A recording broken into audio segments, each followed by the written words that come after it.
Putting everything together strengthened my resolve to leave Nigeria. Albeit it wasn't easy.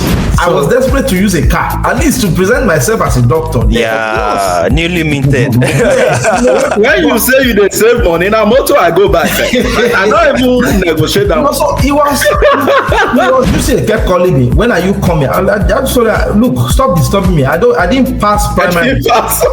If you want to take me without primary, that is so they stopped. You know, there was no light, there was no water. So they had to get water and light.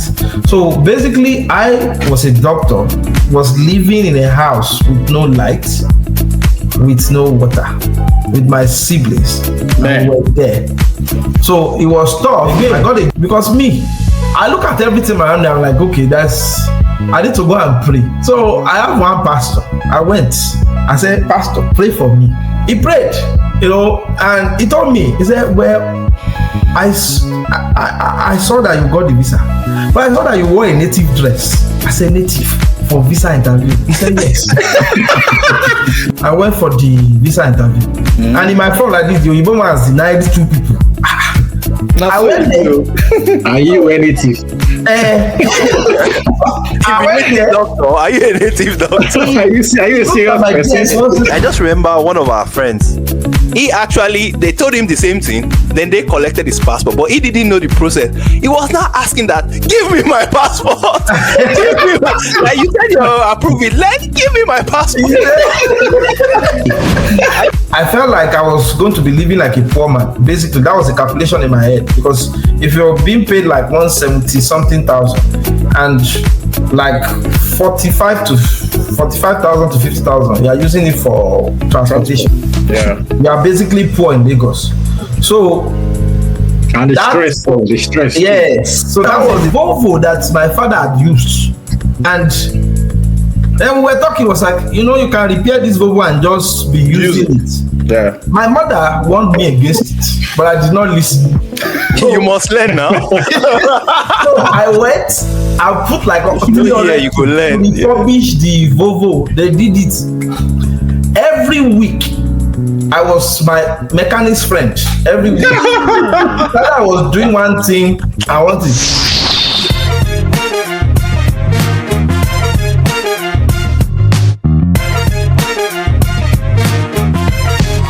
Every month that I make that money, I must sort out my brothers. Yeah, you're spending it.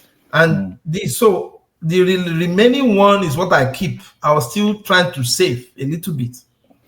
So one day, Texas A&M admission came, just like that. So when I was doing that, that was the only thing to look forward to, actually, about US. There was nothing USMLE in the picture. So then a friend told me, why don't you write primaries? Like, you cannot just sit and be doing this. Write your primary exam into residency. Yeah. So the primaries is the residency for Nigeria. Into Nigeria. So you can imagine how tough it is. I will go to work, go back to a house that has no electricity, and still try to read. It was so hard. So what were you reading with lamps or candle or gen? It was not even easy. It was like I would just have to read and walk. There's time and come back home. Just read something on my phone, and then when you sleep, you sleep. You just, So I was doing that, and I was still moving forward with the US master's thing. So at a point, I needed I-20. I need proof of funding. Where will I sit? Proof of funding. I asked my boss. He wasn't so open to helping. The people have their reasons. So luckily for me, one of my patients, who this guy will only see me. He doesn't see any other person. So he will call me, when are you around? He doesn't want to see it. So one day we were talking, I just told him like, this is what he just told me, how much do you need? I'm like, well, if the account statement has 30 million or 40 million, that would be good. So he then agreed to sponsor me.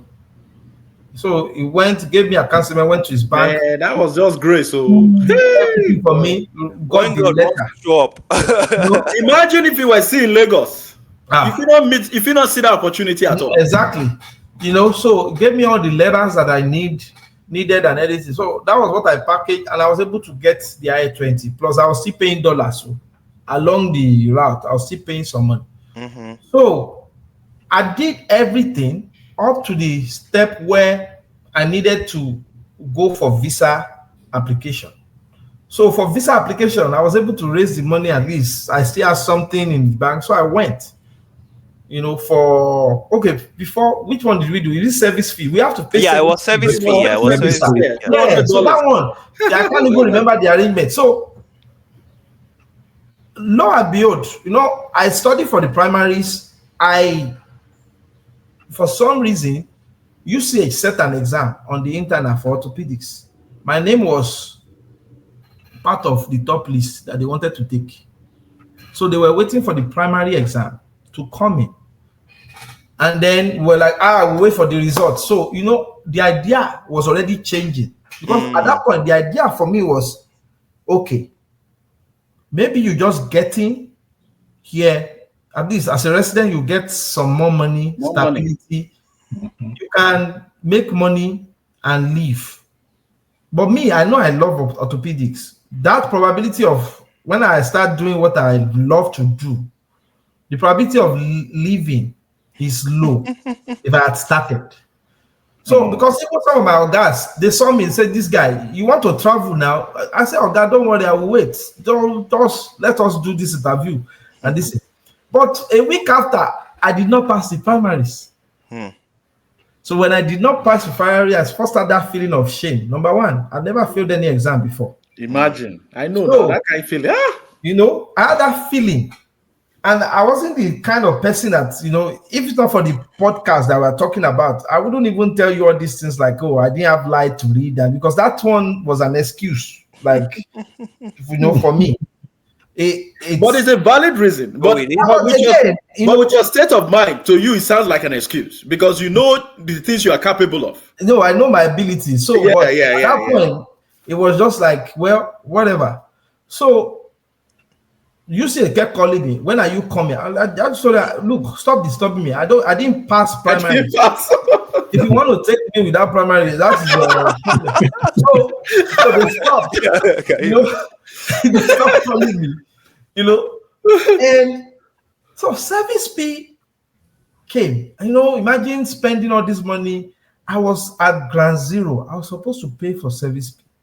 I was like, where will I see money? I discussed with all of my friends, borrow me for where? Nobody get money. Everybody borrow for Nigeria. Then my brother just came that he saw one alert. I said, which alert? Empower. It wasn't even that.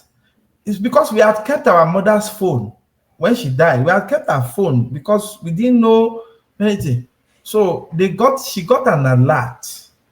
That alert came. They said they paid one of our leave bonus for 2013. I can't even remember that year. It was just odd. Wow. So the money came in was almost exactly what I needed. This is God showing up because it is exactly what you need. You can't mix it up. Yeah. Wow. So my brother just said, go and collect it. So collected the money, put some money, and I just paid.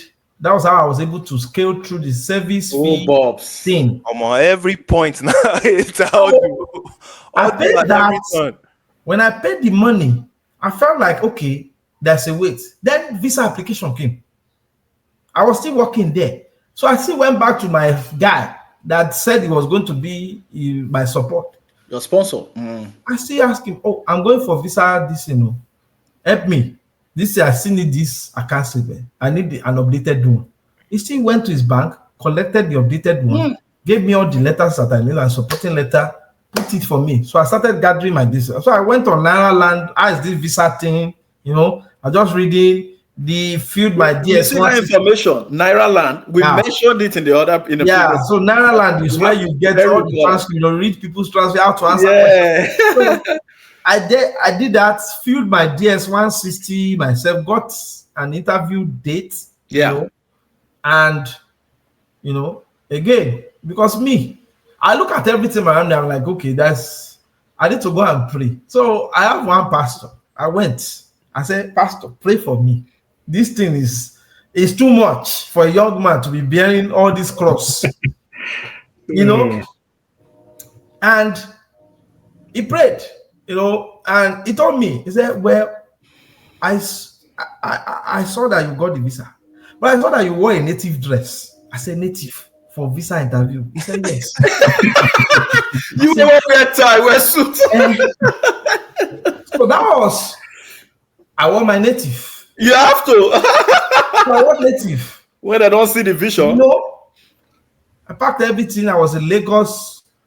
Luckily, Sheofale, one of our classmates, he has a house in Yaba, so I was there. This thing, and then from Yaba, I went for the visa interview. And in my phone like this, the Oyibo has denied 2 people. I went there. Are you a native? I went there. Doctor, are you a native doctor? Are you a serious person? I just greeted him, good afternoon, sir. He might actually like it. He might actually like it. You know, this you know, he looked at my DS-160 and this thing. He said, I see that you're a medical doctor and you worked with all these cardiologists, this thing, because that was I worked with this, because in my orthopedic hospital, it was like a multi-specialist hospital. So we work with neurosurgeons and everyone. Yeah. And you work with this. I said, yes. It was like, He said, are you the first doctor in your family? I told him, well, in fact, I am the first on my mother's side, I'm on father's side. So when I said that, he did this. He said, so you are going to Texas A&M? I said, yes. He said, I will be approving your visa. So it wasn't even like a tug of war. It wasn't a conversation. It was just kind of the conversation, and he just approved the visa. In fact, the guy, you know, when they want to reject your visa, they will give you your passport and this thing. Yes. They'll give you I gave him my passport. I said, but he said they have approved my visa. So I left the line. I'm like, no. You should collect my passport now. So I signaled one of the staff at the embassy that this is what had happened. He said, oh, that should wait. So he went back. He told him, he now said, come, bring your passport. So that's how I dropped my passport. Because when they approve your visa in Lagos. Wait, he didn't take your passport from you? He didn't take it. He forgot. So I gave him back. Then they told me, oh, you have to pick it in 48 hours somewhere else where it will have been stamped. This is interesting. Anyway, sorry, I just remember one of our friends. They told him the same thing. Then they collected his passport, but he didn't know the process. He was not asking that, give me my passport. Like you said, you approve it. Give me my passport. I just remember that they were saying. You know, the guy didn't ask any questions before going. He didn't disturb me. He was just like, you know, the only thing he asked me was, when did you graduate from medical school? And I told you August 4th, 2015. And he left because that was when I graduated. I filled my form myself, so I didn't. That's why I used to look at people. When you are educated, you should be able to fill all these forms yourself and don't let any agent put nonsense in your form for you. Because what will happen to the agents is that they have multiple people that they are answering. So when they can't get lay hold of you, they'll just put something else there, and then you will go to your interview and go and say something else. Yeah. So that was how I got the visa. And when I got stepped out of visa, I cried again.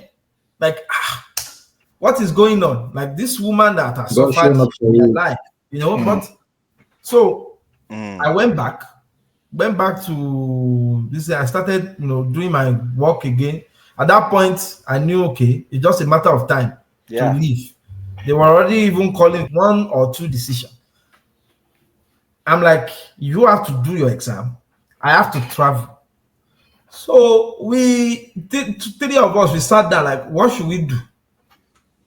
And they told me, they said, we will be fine. Even if you have to wait for 2 or 3 more years, just go. You will be, just leave us. That was a very emotional time for me because I felt like this boy had been to school. This is what he should do, but then I'm taking this money. So, but that was the decision.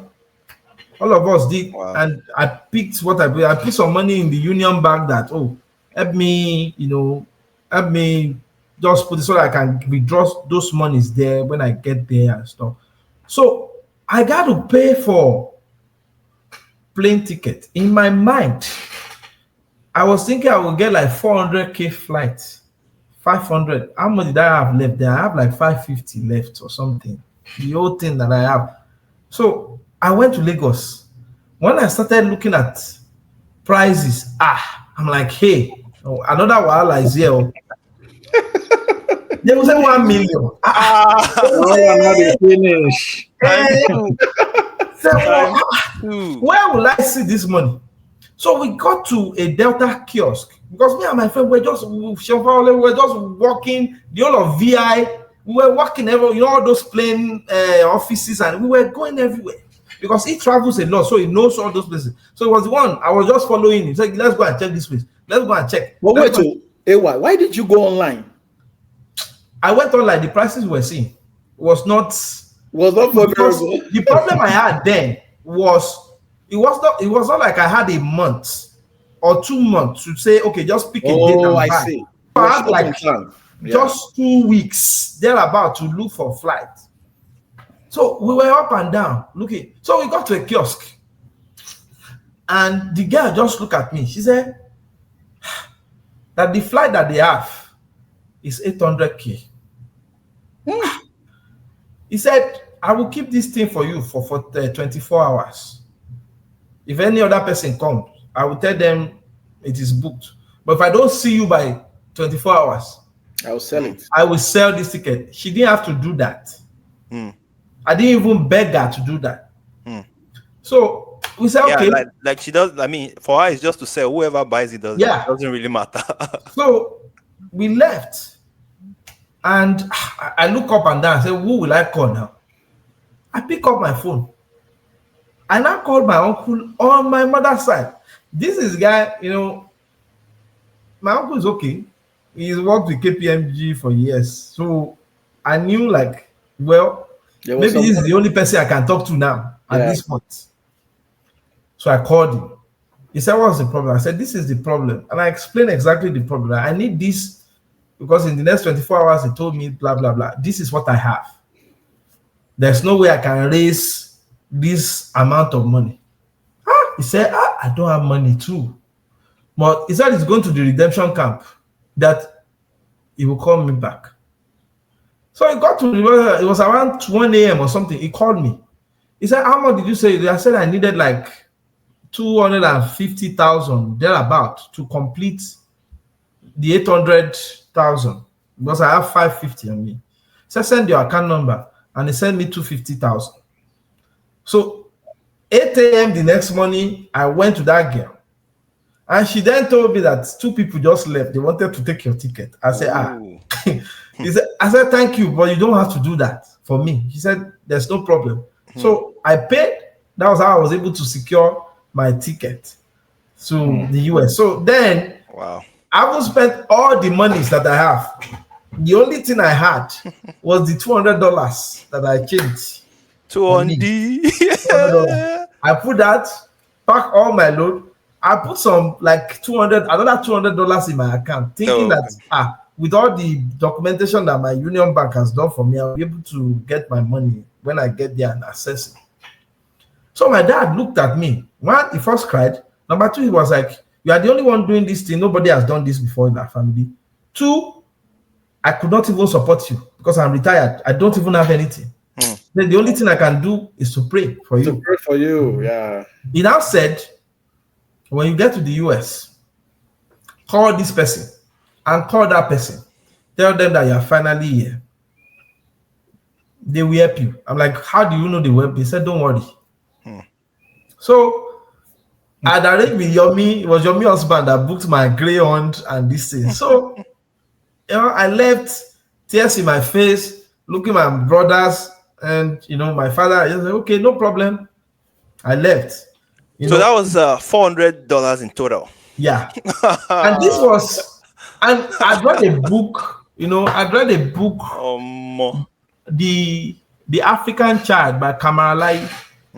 That book essentially told the same story of your struggle as an African boy, and then going, in his own case, he was going to France. Yeah, I read it. You don't know what you are going to meet there. You're just So it was more or less like, well, this trip is in the hand of God. We'll see what happens. And then. So by that time, Empower made it concrete, right? Yes, Empower gave me the money. They were able to loan you. Yeah, so I was going to. They approved the. Yeah, in addition to okay, that makes sense. So I took KLM, Lagos. So wait, before you continue, Ewa. So the Empower, I know from my understanding of Empower, the way it works is they actually send the money to the school, not to you. Yes, not to you. Yes, They send a promissory note to the school. Yeah. So That's what they do. That's what they do. Okay. So the money, I already knew that it was approved. The money was already waiting for me. Okay. I just need to find my way. Yeah. And get to school. So at that point, everything in my mind was like, I need to leave this country fast. It was then there was, I mean, people might argue with this, but for me at that point, I don't think I had any hope or anything that I could get anything again. Because at that point, I had applied to many, all these NGOs. Scholarships, you mean? No, there are some NGOs that take doctors now. All these. Okay. Talking about FHI 360. Okay. You don't hear back from them. Even my friend that I stayed with in Ekpe was working at FHI 360. He looked at my CV, looked at everything.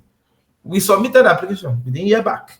So I was like, okay, maybe there's no hope. In fact, at some point, a military captain had written recommendation letter for one of these, what's it called now?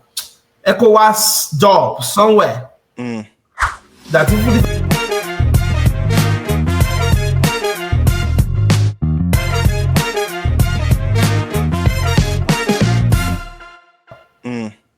that even if I could get that, I didn't get it. So at that point, I'm like, okay, there's really nothing for me. Yeah. And at that point, it was only medicine I knew. I didn't know any other thing that I could do. Maybe if I had known IT or something, I would have probably. It's better that you know only medicine. Just keep it moving. I just, left, on the plane. It was my first time to even enter plane. What was I doing in the airport? There's no reason, So that was my first flight. Before you continue, this is interesting. So, you were at the time you were still looking for jobs, and the doors were closing. Yes. The only door that was open is the one to the US. I'm telling you, everything slammed in my face. Can you imagine? Even residency. I mean, it was quite shocking to me that I failed the primaries. Like, that's why UCH was telling you, like, come now.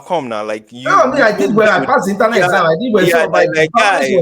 Even when I told someone about, like, what happened? I'm like, I don't know. Like, so, and it was the first time. I'm like, well, and for me, at that point, I was a little bit more mature because, again, people, especially people that are gifted, like us, if you have not faced challenge before, that can cripple them, especially when they have not failed an exam before, and then they now failed, and they start thinking to. So when that happened, I just kept it moving. Like, well, it has happened. It was sad, but well, there's nothing I can do. You pass on, whatever happens, Yeah.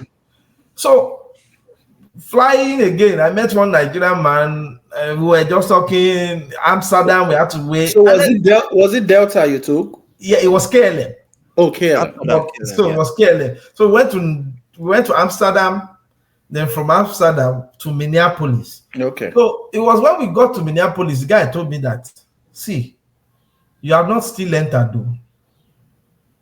You have to pass the port of entry. When you enter through the port of entry, that is now when you have entered the US, yeah. I say, which kind of problem is this? Why are you going to tell you that kind of thing? but it's helpful actually, because most people think because you have a visa that you have to it just allows you to come. By the time port of entry is where they finally they can turn you back. Is that I met one guy. So I had the first page of my I-20. The second page was somewhere in my bag. Yeah, I couldn't. So I said, "Where is your I-20?" I gave him the first page. He was like, "It's not complete." I'm like, he said, "There's a second page." Oh yeah. So when I was looking for it, he just said, "Don't worry. That next time, make sure you have page 1 and page 2. That is a full document that you need to have." So he just said, "You can go." So that was when I entered. The guy now said, "Now, welcome to America." I said, "This guy." So, anyway, just to crystallize something, you said you started this journey when you were 10. So, and you also gave us a story about having uncles that have lived in two different Western climes, US and in the UK. So, was that experience that you had with your uncle at 10 that formed that impression that you were eventually going to immigrate to the US? No, so generally they are not actually uncles. They are just probably acquaintances that have lived, in the UK or in the US. Okay. But it's just like, when we were young, when young boys. Yeah, everybody is uncle and auntie. Everybody's uncle. So, but then when they come, you see what this person will give you. You see what this person will give you. You'll say, what is going on? Maybe all of you are abroad, but what is going on? So that in itself was just one of those things. But it wasn't the bigger thing that really shaped. I would say the biggest thing was me trying to figure out how to break from poverty. 1, 2, me again feeling that I'm the first child. I need to do well. 3, the other economic circumstances around, and again the government policy, medicine too, where it was heading towards then. You just need to sit back. You need to sit back. If you think deeply, you will know that in the next 5, 6, 7 years, there was going to be a problem. That last portion quickly. Was there your prediction as at least is I think it's 5, 7 years? What can you say about the medicine part? There's bigger problems. There's bigger problems. I went back because then. Like let's count it. I've been back. That's almost like 5 years plus, close to 6 years. I went back. ABH, no, that's Alexander Brown. That's where medical students will stay. When we were in ABH, we had people giving us diesel regularly. We had electricity. We enjoyed. Our seniors enjoyed. It was during our time that they started doing the rubbish they are doing. Now, medical students, before I went, didn't have light for 100 days. Ooh. So, I didn't have light for 100 days. I went there, structures are dilapidated, things are just, whatever. They didn't, even the hospital, there was no light. Practice. I went to the College of Medicine, there was no light.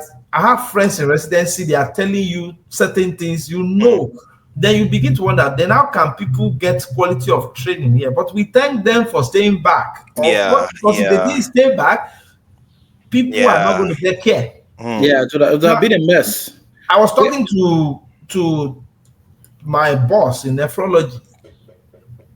Everybody had retired. It was only him and one other person that had left in the nephrology unit. Did they retire because it was time or just because they were? It was time for them. Okay, it was time. But guess what? They did not have people. Yeah, and they didn't have trained generations. I was asking about people that I know that they trained. They said, well, they didn't hire them. We trained this set of people too. They said, there was no opening. My boss was telling me that should they be discussing opening when they needed people acutely. So he said, well, he went to work with the other guy. There are about 120 patients. He said he can only see 15. The other guy can only see about 15. So if they say 15 patients, 30 patients out of 120, what happens to the remaining 90? They go back home till whenever. Wow. Yeah, so that's a very dire situation. So just to understand this, you had the idea at 10 because you've always been fascinated with people coming in. But what crystallized it for you was when you actually started after medicine, you saw the situation in the country. You were able to look at the prognosis and say, okay, no, I don't think anything is going to change in this current situation. Coupled with the fact that a lot of circumstances around you was actually pushing you towards that path. It was only the door. The primaries was sealed and jobs application was not being open, was not coming in. You were applying for jobs, but you were not getting the positions. So Texas A&M was just like the only route. It was the only thing, only grill. Wow, that makes sense. Wow, I guess for me it's a little bit. I would say maybe kind of painful, especially that portion of you looking back like, man, this thing is not going to get better, and it actually did not. It actually happened. You don't need like that. Yeah, I think for a lot of us too, that kind of happened. But it's like, when someone does it years after, you imagine, okay, maybe something might have, but it's like it's not. Oh man, I call my really friends. Need to do something. Buhari second time. There's nothing good that can happen with this man. Leave. Some of them will still call me and say, "You told us." I'm like, "Yeah, I told you." If you spend almost one year to put minister in, what, and then you are seeing a lot of policy, lot of policy, bad policies. It's just like they hated people. I feel like they just hated Nigerians, and they must always put in policy that will make life hard. And we need to do better as a country, honestly. So a lot of hands are just living every day, and look at that. Not out of 120 people, these guys that stay back, no lights in training and work, they can. What can they do? They can see about. Ask them about their salary. My friend that was doing radiology said, when there's no light, you can do better, man. How can you do radiology without lights? Radiology without lights. Yes. Question. So when you got admission at Texas A&M, was it on a scholarship? Did you get some kind of funding? I didn't get scholarship. Something had happened there too. I'd written my scholarship this thing, so I didn't get scholarship until my second year. I think what also helps, at least for Texas A&M, that I know very well, it's typically, I would say, for international students in terms of fees, either the most affordable, number one or number two every time. When I came in, I also got admission there. I didn't go at the time, but eventually I went for my PhD, right? So, but Texas A&M is always like, as an international student, and when they do the ranking for value for money, top 4 every time, top 4, top 2, top 1, depending on the year, they really try. Top school, top school. So he used the N-Power to so N-Power financed my first year. Your first year. Well, the same N-Power is not under the Buhari administration. No, N-Power is not a Nigerian thing. It's not a Nigerian thing. It's a US thing. It's a private organization set up in US. Yes, it's a financial. Really, I've never heard about that before, because I know there's a similar thing in Nigeria. I think they call it, because I know in 2013. I think maybe that was not Buhari actually. I think that was Jonathan. Yeah, they had something, that kind of government funding too. Is he? I know I think it's a similar name, maybe it's N-Power, so that they called it too as well. I can't remember that as Buhari or Jonathan's administration. So I was thinking maybe that was even if there's federal government funding. You know what had happened? I've seen that Nigeria is a two different society. Let me just put it that way. There are people that we know, and there are people that don't know. So if you are not in the know, because probably you are not close to certain coffers of power, you don't know what you can actually get, what is available. Yeah, that's true. So when you're not close, we got to Empire, the Texas A&M. We saw how our northern people enjoyed school.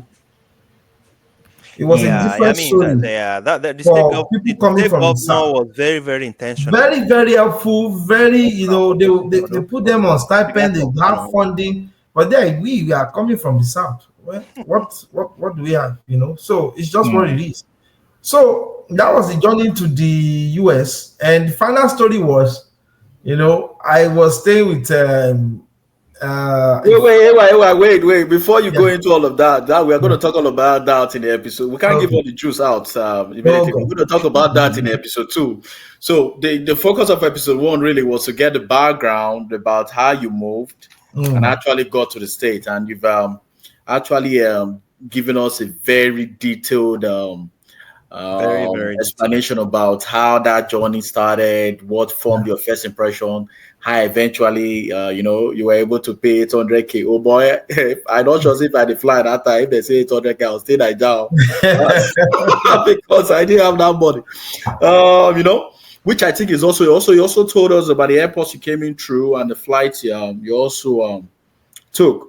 So I also have a couple of questions, but I think this is going to fall into, now that you are in the US, talking about first impression of Texas A&M, some of the motivation that kept you going, even while you were doing your master's, because your story is unique. Now, the reason it's unique is because I think this applies to a lot of people that are firstborn, also coming in from a situation where there's not a lot of financial support. So that means you are being pulled in a lot of ways. Even while you're here schooling, you still have to figure out a way to support people back home. So those are the gists we are going to go into, right? How are you now juggling between using Empower loan, right?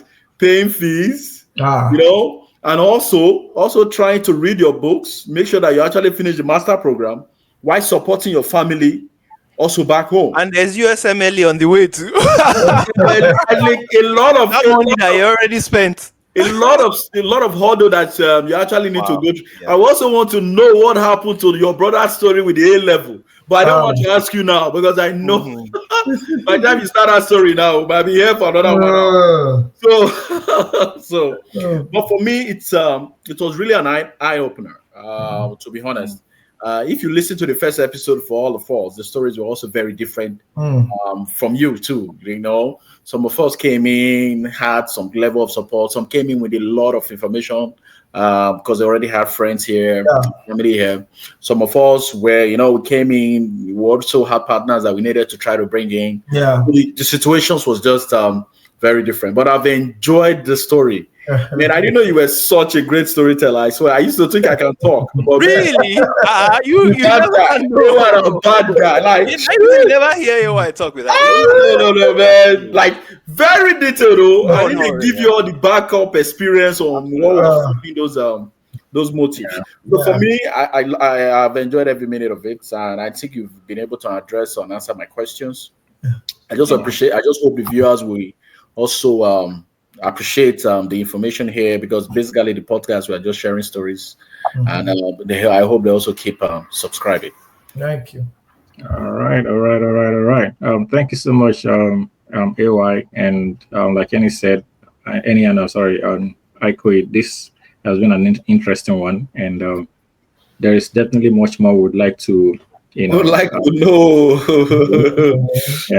And in addition to some of the questions that Ikoyi raised, some of the things I would want to also know is how your experience here as an immigrant has shaped your life today.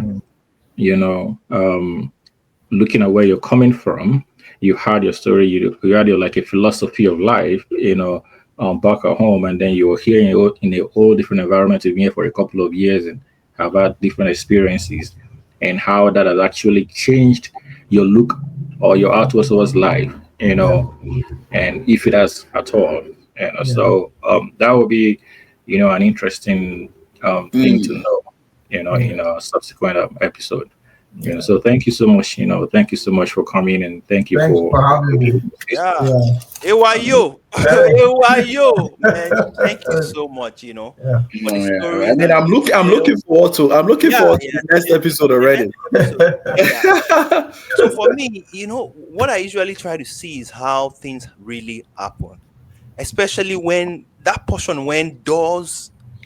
First of all, you were saving money. All of it first went out the window first. Yeah. So that you will know that it's not by your power. Right? Then all the other windows, one of the top guys in my school, in my class, almost fail exam too. Door was closing. So that this one that is open, that's the one you have to take. And can you imagine that situation where that is the only door that is opening? I used to say something. I mean, you shouldn't say it, but I said if there was one exam that I was glad that I failed. Yeah. Looking back, it's that primaries. Yeah. I still thank God today that I did not pass that exam. Yes. Can you imagine how God works? Significantly altered the course. Yeah. No, knowing AY, forget. No, I wasn't going to. If I start that residency, I would tell myself that you need to finish first. Finish it. I don't like starting stuff without finishing. And don't finish it. So that I will have told myself just finish. When you finish, we go. But God has a plan. I know God. And I think honestly, most Nigerians are. I don't know for other Africans, but I think most Nigerians are that way. If we start a program right? Whether it's PhD, masters, residency, is always a problem. Man, like you go just tell yourself, say, make I just finish this. Exactly. And by the time you're finished, things might have changed, your energy levels, it might not be the best. Finishing it might not be the best, though. I'm not saying it's the best at all. In fact, sometimes it might even be better for you to leave the program and go and figure out what your passion is. Exactly. But that Nigerian team, they will be say, oh boy, I don't start this thing. Make I just finish up. Yeah. It was just, I probably had told myself like, just defer the admission for the masters and come back at another point in time. So it's a very, very inspiring story. I'm absolutely looking forward to the second portion as well. Second part 2 of this of your story, and I feel God usually has a plan, and I know we are all connected in multiple ways. It's not like I ever knew we went to the same school, 2 of the same schools. Not like we ever met or anything. Before I'd finished first of the first university before you came. But God always have a way of pulling everyone together that needs to be together. And sometimes, like I usually say, it's not even for their own sake. It's for the sake of someone else that maybe we are yet to meet. Yeah, that kind of a thing. Yeah. It might be maybe this story we're saying someone needs to hear it somewhere. Exactly. That we can see. Okay, look at how that is happening. Mm-hmm. So, but thank you so much for coming on. Thank you for sharing. Thanks for being our first guest as well. So I'm very, very thank you for giving me the opportunity to share the story that only people close to me will know all the information. People outside is just more or less like an abridged version. You don't tell them. You don't go into all these intricacies of. That's why they have to subscribe to the Mark Blenny. Oh yeah, absolutely. They have to. That is where you get the good or the full story. You want to know how word for word, letter for letter, letter to letter. So man, just hit the subscribe button, like and share, and we appreciate you guys. Yeah, thank you so much, AY. All right.